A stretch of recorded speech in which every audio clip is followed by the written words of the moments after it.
വചനത്തിന്റെ അഭിഷേകം ഉണ്ടാകാനായിട്ട് ദൈവം എന്താഗ്രഹിക്കുന്നു അത് നിങ്ങൾക്ക് നൽകുവാൻ,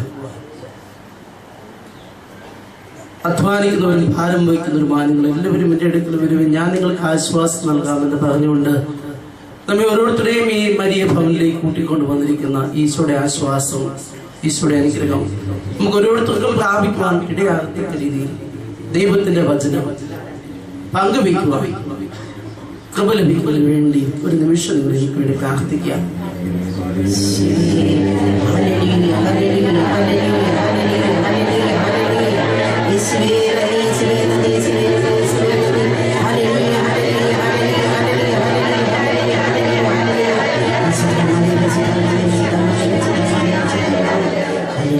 പരിശുദ്ധമ്മയുടെ മാധ്യസ്ഥം നമുക്ക് തേടാം. അമ്മ നമുക്ക് ശക്തിയാണ്, അമ്മയാണ് നമ്മുടെ ആശ്രയം.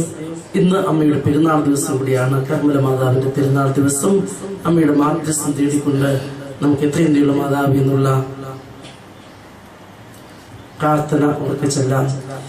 എത്രയും ദൈവ മാതാവ്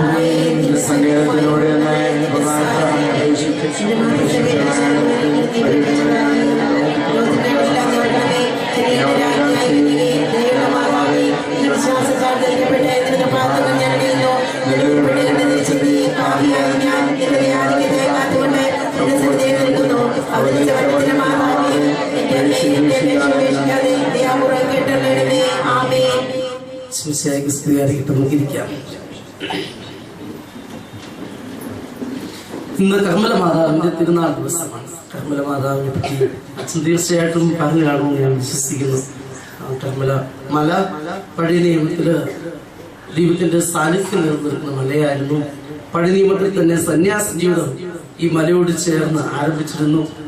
അവിടെ സന്യാസികൾ താമസിക്കുന്നതിനിടെ ഒരവസരത്തിലാണ് സൈമൺ സ്റ്റോക്ക് എന്ന് പറയുന്ന സന്യാസിക്ക് പരിശുദ്ധ അമ്മ പ്രത്യക്ഷപ്പെട്ടത്. അമ്മ ഉത്തരീയം നൽകിയതാണ് കർമ്മല മാതാവിന്റെ. കർമ്മല മാതാവ് പടം നിങ്ങൾ കണ്ടിട്ടുണ്ടായിരിക്കും. കിരീടം വെച്ച് നിൽക്കുന്ന ഒരു നമ്മുടെ കപ്പുച്ചിൻ അച്ഛന്മാരുടെ കത്തെ ഉടുപ്പിട്ട മാതാവ് ഉണ്ണീശോ കൈ പിടിച്ചുകൊണ്ട്, ഉണ്ണീശോയുടെ കയ്യിലും മാതാവിന്റെ കയ്യിൽ ഉത്തിരിയുണ്ട്. അത് കൊടുക്കുകയാണ്. സൈമൺ സ്റ്റോക്ക് സന്യാസി കൊടുത്തിട്ട് പറഞ്ഞു, ഇത് ധരിച്ചുകൊണ്ട് ജീവിക്കുന്നവർക്ക് മാതാവിന്റെ പ്രത്യേകമായ സംരക്ഷണം കിട്ടും. ഇത് ധരിച്ചുകൊണ്ട് മരിക്കുന്നവർക്ക് നിത്യസൗഭാഗ്യം കിട്ടും. നമ്മൾ മരിക്കുമ്പോൾ അതുകൊണ്ട് ധരിപ്പിക്കാറുണ്ട്. നിങ്ങൾ സൗടത്തിന് പൊട്ടനെ കാണും. സിസ്റ്റേഴ്സ് ആര് വന്നാലും അവർ ഉത്തിരിയും കൊണ്ടിരിക്കും. വലിയ 2 ലോക്കറ്റ് കണക്കത്തെ അതാണ് ഉത്തിരി. അത് ധരിച്ചുകൊണ്ട് ജീവിക്കണമെന്നാണ് ഈശോ ആഗ്രഹിക്കുക. മരിക്കുമ്പോഴല്ല അത് ധരിപ്പിക്കേണ്ടത്. ഒത്തിരി ഭക്തി നമ്മുടെ സഭയിൽ ഉണ്ടായിരുന്നു. ബന്ധിങ്ങ നമ്മുടെ അച്ഛന്മാരും അച്ഛന്മാരുടെ കരുത്തിലുണ്ടായിരുന്നു. പക്ഷെ ഇപ്പൊ അത് മാറി. ഇപ്പൊ ആരും ബന്ധിങ്ങ അങ്ങനെ ഇരുന്നതായിട്ട് കാണുന്നില്ല. ഇപ്പൊ നമ്മൾ ആദ്യ കുർബാന സ്വീകരണത്തിന് കുട്ടികളുടെ കരുത്തിൽ ഉപയോഗിക്കും. അത് കഴിഞ്ഞാൽ പിന്നെ അധികം പേര് ഉപയോഗിക്കുന്നതായിട്ട് കാണുന്നില്ല. മാതാവിന്റെ പെരുന്നാൾ ദിവസം തീർച്ചയായിട്ടും ഈ മരിയസ്ഥയിൽ നമ്മളായിരിക്കുമ്പോൾ അമ്മയുടെ പ്രത്യേകമായ സംരക്ഷണം നമുക്കുണ്ട്. അമ്മയുടെ മാധ്യസ്ഥത്തിന്റെ ഫലവും തീർച്ചയായിട്ടും നമുക്ക് പ്രാപിക്കുവാനായിട്ട് സാധിക്കും. നമ്മുടെ തിരുനാളായതുകൊണ്ട് ഇന്ന് നിങ്ങളുമായിട്ട് പങ്കുവയ്ക്കുവാനായിട്ട് ആഗ്രഹിക്കുന്നത്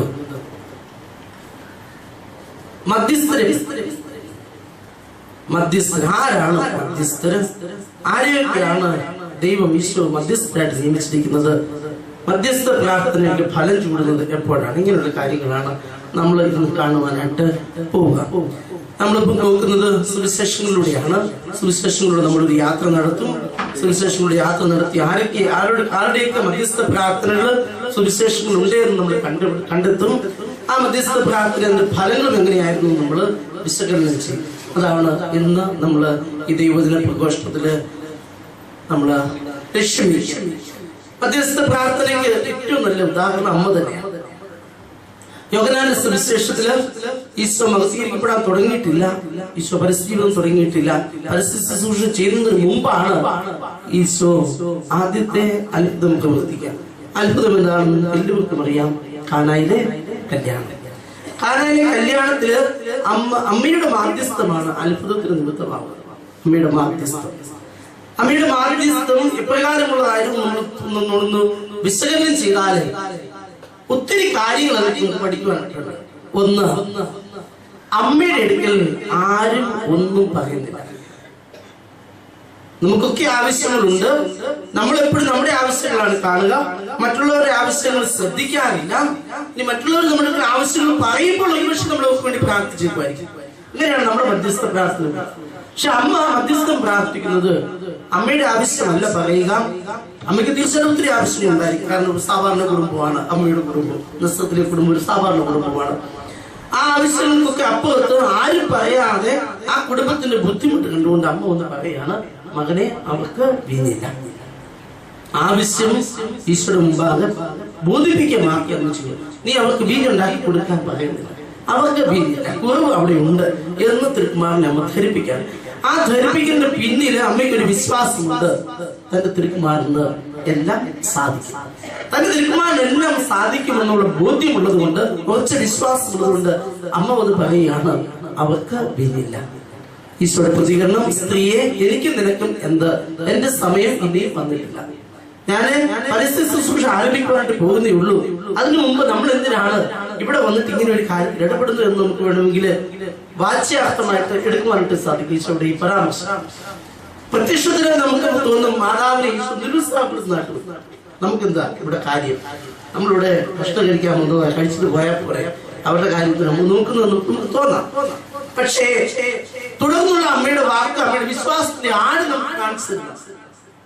അമ്മ പറയുകയാണ്, പരിചാരകത്തിൽ അവൻ പറയുന്നത് നിങ്ങൾ ചെയ്യുക. അമ്മയുടെ മധ്യസ്ഥ പ്രാർത്ഥന, അവൻ പറയുന്നത് നിങ്ങൾ ചെയ്യുക.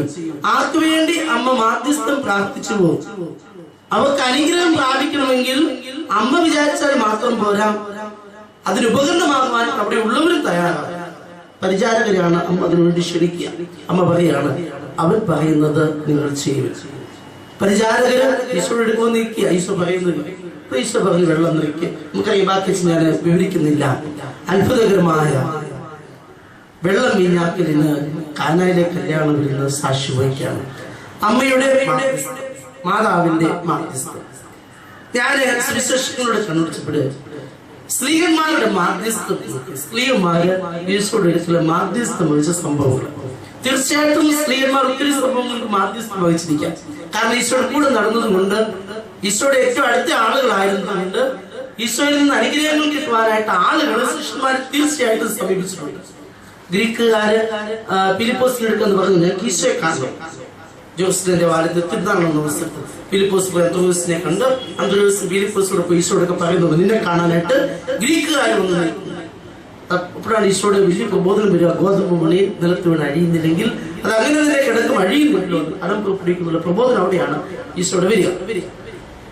ശിഷ്യന്മാർ ഒത്തിരി അനുഗ്രഹങ്ങൾ പ്രാപിച്ചു വന്നിട്ടുണ്ടായിരിക്കും. പക്ഷെ സുവിശേഷങ്ങളില് ഞാൻ കണ്ടെത്തിയ രണ്ട് സംഭവങ്ങളുണ്ട്.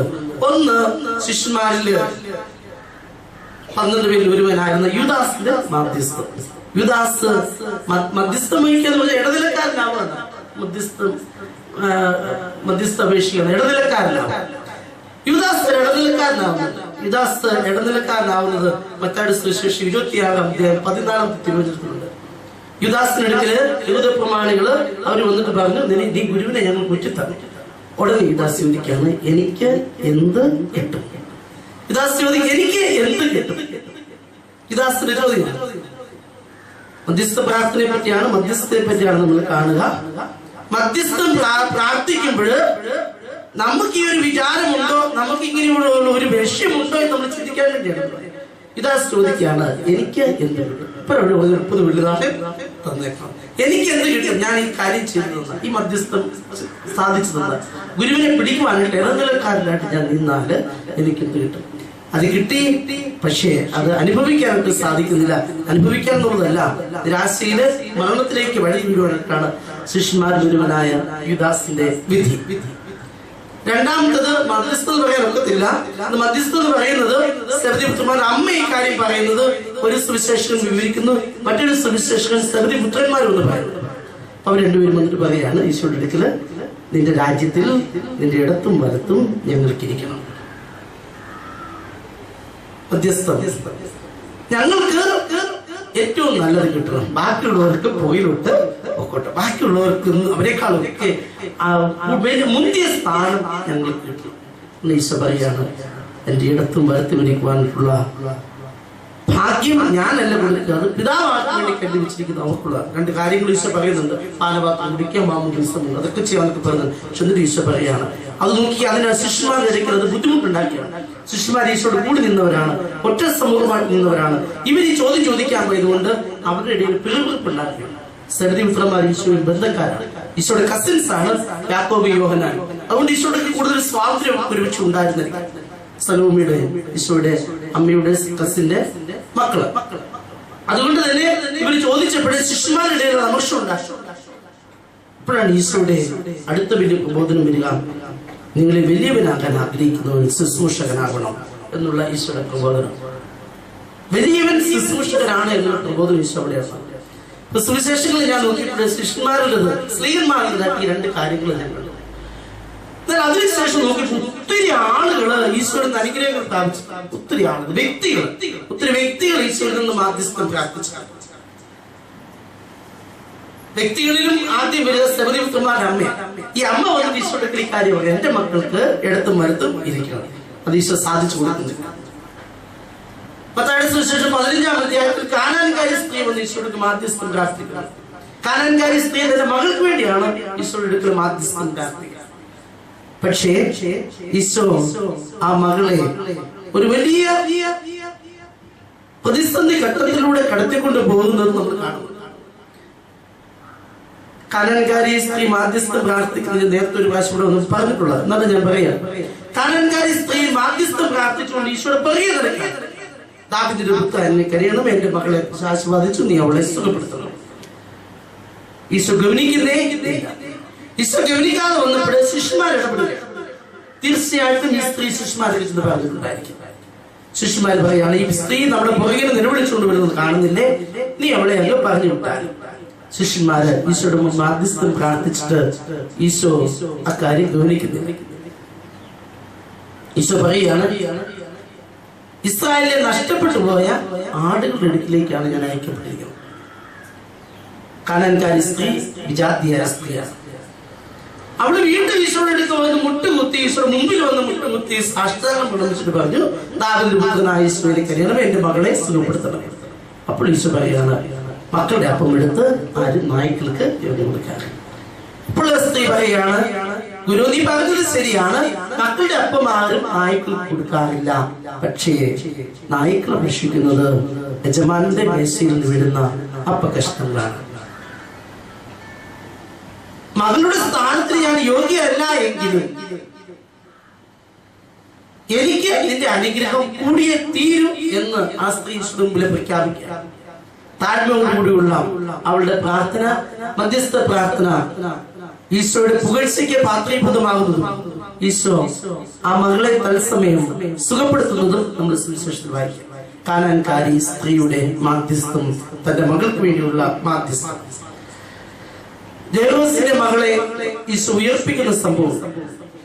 അവിടെ ഈ മനുഷ്യൻ ഈശോയുടെ മുമ്പ് ഒന്ന് സാഷ്ടാംഗം പ്രണമിച്ച് പ്രാർത്ഥിക്കാം, എന്റെ മകളെ സുഖപ്പെടുത്തും. ഈശോ സാധിച്ചു കൊടുക്കുന്നുണ്ട്. ആ സാധിച്ചു കൊടുക്കുന്നതിനുള്ള യാത്രാ മധ്യയാണ് രക്തസ്രാവക്കാരി സ്ത്രീ ഈശോയുടെ വസ്ത്രത്തിന്റെ വിളിമ്പ് തൊട്ട് സൗഖ്യം പ്രാപിച്ചു. ലൂക്കായുടെ സുവിശേഷം 10-ാം അധ്യായത്തില് ഈശോയ്ക്ക് ഇഷ്ടപ്പെട്ട കുടുംബത്തിൽ ഈശോ ആയിരിക്കുന്ന സാഹചര്യം വിവരിക്കുന്നു. മർത്തയോടും മറിയത്തോടും ഇപ്പോൾ ഈശോയുടെ അവിടെ മർത്ത ഈശോയുടെ അടുക്കൽ ഒരു മാധ്യസ്ഥം പ്രാർത്ഥിച്ചുകൊണ്ട് വരുന്നുണ്ട്. മർത്ത ഈശോയുടെ അടുക്കൽ ഒന്ന് മാധ്യസ്ഥം പ്രാർത്ഥിക്കുന്നത്, ഗുരു എന്റെ സഹോദരി ഈ ജോലിയെല്ലാം തനി ചെയ്യുവാനായിട്ട് എന്നെ വിട്ടിട്ട് അവൾ ഇവിടെ ഇരിക്കുന്നത് നീ കാണുന്നില്ലേ, നീ അവളുടെ അടുക്കൽ പറ എന്നെ വന്ന് സഹായിക്കാം. ഇതാണ് മർത്തയുടെ മാധ്യസ്ഥം, ഈശോയുടെ അടുക്കലുള്ള മാധ്യസ്ഥം. എന്റെ സഹോദരിയെ നീ എന്റെ അടുക്കൽ പറഞ്ഞു വിടാം. നമുക്കറിയാം ഈശോ ആ ആവശ്യം സാധിച്ചു കൊടുക്കുന്നില്ല. ഈശോ പറയാണ്, മർത്ത നീ പല കാര്യങ്ങളെ പറ്റിയും ആഗ്രഹിക്കുകയും വിഗ്രഹിക്കുകയുമാണ്. ഒരു കാര്യമാണ് ഏറ്റവും പ്രധാനപ്പെട്ടത്, അത് ദൈവത്തോട് ചേർന്നിരിക്കുന്നതാണ്, ഈശോയോട് ചേർന്നിരിക്കുന്നതാണ്. അത് ആ നല്ല ഭാഗം മറിയം തിരഞ്ഞെടുത്തു എന്ന് പറഞ്ഞുകൊണ്ട് ഈശോ ആ പ്രാർത്ഥനയ്ക്ക് ഉത്തരം നൽകുന്നു. ലൂക്കായുടെ സുവിശേഷത്തിൽ ധനവാനും ലാസറിന്റെ ഉമ്മയുണ്ട്. ആ ഉമ്മയ്ക്കകത്ത് ധനവാന് മാധ്യസ്ഥം പ്രാർത്ഥിക്കുന്നു. ധനവാൻ അബ്രഹാത്തോടാണ് മാധ്യസ്ഥം പ്രാർത്ഥിക്കുന്നത്. ഇപ്പൊ ധനവാൻ നരകത്തിൽ കിടക്കുമ്പോൾ ലാസർ ഇങ്ങനെ പിതാവാ ദൈവത്തിന് മടിയിലിരിക്കുകയാണ്. അബ്രഹാത്തിന് മടിയിലിരിക്കുമ്പോൾ അബ്രഹാത്തിന്റെ അടുക്കൽ ഈ ധനവാൻ പറയാണ്, ഈ ലാസറിനെ വിരലില് വെള്ളത്തിൽ മുക്കിയിട്ട് എന്റെ നാവ് തണുപ്പിക്കാൻ ഇങ്ങോട്ട് വിടാവും. അബ്രഹാം പറയാൻ പറ്റത്തില്ല. രണ്ടാമത്തെ മാധ്യസ്ഥം, ലാസറിനെ എന്റെ സ്വന്തക്കാരെടുക്കലേക്ക് നയിക്കാം. രണ്ട് മാധ്യസ്ഥമാണ്. ധനവാൻ അബ്രാഹത്തിന്റെ മാധ്യസ്ഥത്തിന് വേണ്ടി സമർപ്പിക്കാം, ദൈവത്തിന് അനുഗ്രഹം പ്രാപിക്കാം. രണ്ടും സാധിച്ചിട്ടുണ്ട്. യോഹന്നാന്റെ സുവിശേഷം 4-ാം അധ്യായത്തില് സമരിയാക്കാരി സ്ത്രീ ഈശോ അനുഭവിച്ചു കഴിഞ്ഞപ്പോൾ അവൾ ഒരു മാധ്യസ്ഥം വഹിക്കുന്നുണ്ട്. അവൾ തന്റെ പഴയ ജീവിതത്തിന്റെ പ്രതീകമായ കുടം കിണറ്റിൻകരയിൽ വെച്ചിട്ട് സമരിയ ദേശത്തേക്ക് പോയി തന്റെ സ്വന്തക്കാരെ വിളിച്ചു കൂട്ടിയിട്ട് പറയുകയാണ്, എന്റെ ജീവിതത്തിൽ സംഭവിച്ചതൊക്കെ എന്നോട് പറഞ്ഞ ഒരുവനെ ഞാൻ കണ്ടു. നിങ്ങൾ വന്ന് അവർ തന്നെയോ മിശിഹായെന്ന് അറിയുക എന്ന് പറഞ്ഞാൽ അനുഭവിക്കാം, നിങ്ങൾ അനുഭവിക്കും എന്ന് പറഞ്ഞുകൊണ്ട് മറ്റുള്ളവർക്ക് മുമ്പിൽ മാധ്യസ്ഥമായിട്ട് സമരിയക്കാരി സ്ത്രീ നിർത്തിയാണ്. അനേകരെ ഈശോ അനുഭവിക്കുവാനായിട്ട് ആ മാധ്യസ്ഥം ഇടയാകുന്നു. മർക്കോസിന്റെ സുവിശേഷം 9-ാം അധ്യായത്തില് 14 മുതലുള്ള തിരുവചനങ്ങളില് ഒരു പിശാച് ബാധിതന്റെ സൗഖ്യം, ആ സൗഖ്യത്തിന് കാരണം അദ്ദേഹത്തിന്റെ അപ്പന്റെ മധ്യസ്ഥ.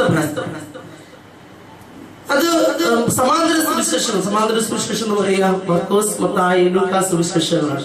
ഈ 3 സുവിശേഷങ്ങളും രേഖപ്പെടുത്തിയിട്ടുണ്ട്. പക്ഷെ മർക്കോസ് രേഖപ്പെടുത്തിയിരിക്കുന്നത് കുറെ കൂടി വിശദമായിട്ടുള്ള സംഭവം ഇങ്ങനെയാണ്. പിശാചുബാധിതന്റെ അപ്പൻ സ്ത്രീകന്മാരുടെ വന്ന് പറഞ്ഞു, എന്റെ മകൻ ഇങ്ങനെ ഒരു ബുദ്ധിമുട്ടുണ്ട്, അവനെ സൗഖ്യപ്പെടുത്തും. അവർക്ക് സാധിച്ചില്ല. അത് വലിയ പിറുപിറുപ്പായി ജനം മുഴുവൻ ചുറ്റും കൂടി. അപ്പോൾ ഈശോധരയ്ക്ക് എന്താ സംഭവം? അപ്പൊ ഈ മനുഷ്യൻ വന്നിട്ട് പറയാണ്, എന്റെ മകൻ ഇങ്ങനെ പിശാചുബാധയുണ്ട്, അവനെ സൗഖ്യപ്പെടുത്തുവാനായിട്ട് നിന്റെ ശിഷ്യന്മാരെ കൊണ്ടുവന്നു.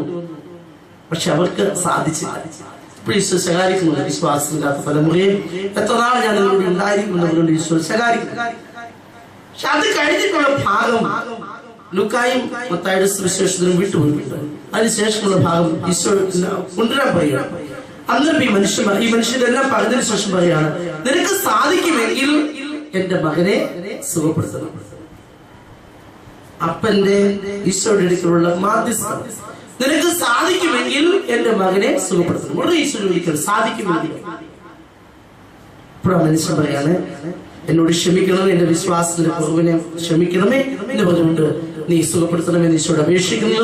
ഈശോ ആ പിശാച് ബാധിതന് സൗഖ്യം നൽകി. അപ്പന്റെ പ്രാർത്ഥന കേട്ടുകൊണ്ട് മകൻ സൗഖ്യം നൽകും. ആ സംഭവം നമുക്ക് മധ്യസ്ഥ പ്രാർത്ഥനയുടെ വശങ്ങൾ പഠിപ്പിക്കുവാനായിട്ട് നല്ലതാണ്. എന്നാൽ ഈശോയുടെ പ്രേക്ഷിത പ്രവർത്തനങ്ങളിൽ, ഈശോയുടെ യാത്രയില് ജനക്കൂട്ടം ഈശോയുടെ അടുത്ത് മാധ്യസ്ഥം വഹിക്കുന്നതും ജനക്കൂട്ടത്തിന്റെ മാധ്യസ്ഥം മുഴുവൻ ദൈവത്തിന്റെ അനുഗ്രഹത്തിന് നിദാനമായി തരുന്നത് കാണുന്നു.